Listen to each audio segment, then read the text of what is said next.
नमस्कार।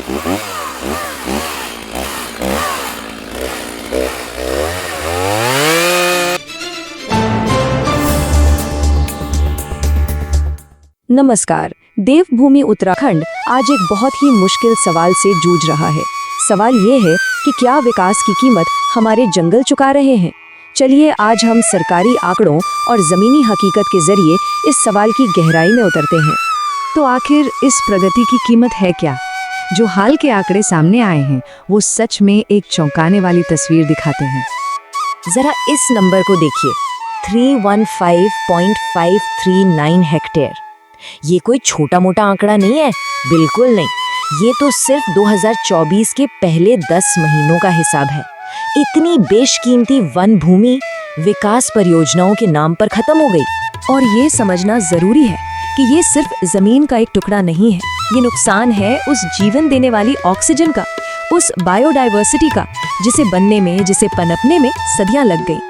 एक ऐसा नुकसान जिसकी भरपाई सच कहूं तो शायद कभी हो ही नहीं सकती। तो सवाल है कि ये तबाही सबसे ज्यादा कहाँ हो रही है। इस चार्ट को देखिए, सबसे ज्यादा असर पड़ा है बागेश्वर जिले पर, जहां 80 हेक्टेयर से भी ज्यादा जंगल साफ हो गए। और उसके ठीक पीछे है चमोली, जहां लगभग 63 हेक्टेयर वन भूमि चली गई।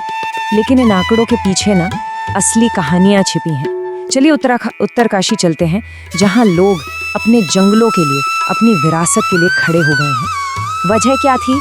वजह थी गंगोत्री नेशनल हाईवे को चौड़ा करने का प्लान, और इसके लिए हजारों देवदार के पेड़ों को काटा जाना था। अब सोचिए, वहाँ के लोगों के लिए ये पेड़ सिर्फ लकड़ी थोड़ी ना है, ये तो उनकी विरासत है, और वो इसे बचाने के लिए कुछ भी करने को तैयार थे। तो उन्होंने जो किया वो सच में बहुत शक्तिशाली था। उन्होंने पेड़ों पर रक्षा सूत्र बांध दिए, एकदम साफ संदेश देते हुए कि हमारी विरासत बिकाऊ नहीं है। और इस मामले की गंभीरता को समझने के लिए सामाजिक कार्यकर्ता अनूप नौटियाल की बात सुनते हैं। वो कहते हैं, हिमालयी पेड़ों का कत्लेआम इस क्षेत्र के पारिस्थितिक तंत्र को मौत की नींद सुला सकता है। ये हिमालय की सुस्ती नहीं, बल्कि आने वाले बड़े संकट की आहट है। कितनी बड़ी चेतावनी है ये। लेकिन जैसा मैंने कहा, ये समस्या कोई नई नहीं है। अगर हम पिछले 25 सालों का रिकॉर्ड देखें ना, तो एक बहुत लंबी और चिंताजनक कहानी सामने आती है। आप इस नंबर पर गौर कीजिए, 45,800 हेक्टेयर। पिछले 25 सालों में इतनी 45,800 हेक्टेयर वन भूमि विकास के नाम पर दे दी गई। ये इतना बड़ा एरिया है कि सोचकर ही हैरानी होती है। तो सवाल उठता है, ये जमीन गई कहाँ? सबसे बड़ा हिस्सा गया सड़क निर्माण में, करीब 10,000 हेक्टेयर। फिर नंबर आता है माइनिंग का, जिसमें गए 9,000 से ज्यादा हेक्टेयर। और हाइड्रो इलेक्ट्रिक प्रोजेक्ट्स ने भी 2,200 हेक्टेयर से ज्यादा जमीन ले ली। तो यहीं से हम आते हैं इस पूरे मुद्दे की जड़ पर। ये टकराव है इकोनॉमी और इकोलॉजी के बीच का। और सच तो ये है कि दोनों के पास अपने अपने तर्क हैं, और दोनों ही अपनी जगह जरूरी लगते हैं। इस स्लाइड में ये दोनों पक्ष बिल्कुल साफ दिखते हैं। एक तरफ प्रशासन कहता है कि बॉर्डर सिक्योरिटी, इमरजेंसी सर्विसेज और टूरिज्म के लिए सड़कें तो जरूरी हैं ही। वहीं दूसरी तरफ वैज्ञानिक चेतावनी दे रहे हैं कि भाई, अगर जंगल ऐसे ही कटते रहे तो लैंडस्लाइड, एवलांच और पानी के स्रोतों का सूखना तो पक्का है।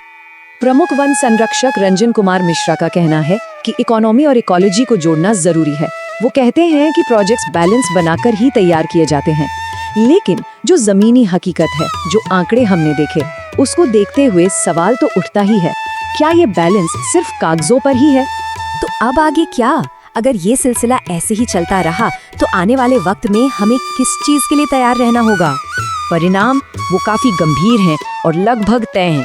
मिट्टी का कटाव बढ़ेगा, जिससे उपजाऊ जमीन बंजर हो जाएगी, पानी के नेचुरल सोर्स सूख जाएंगे, और लैंडस्लाइड्स जैसी प्राकृतिक आपदाओं का खतरा तो और भी बढ़ जाएगा।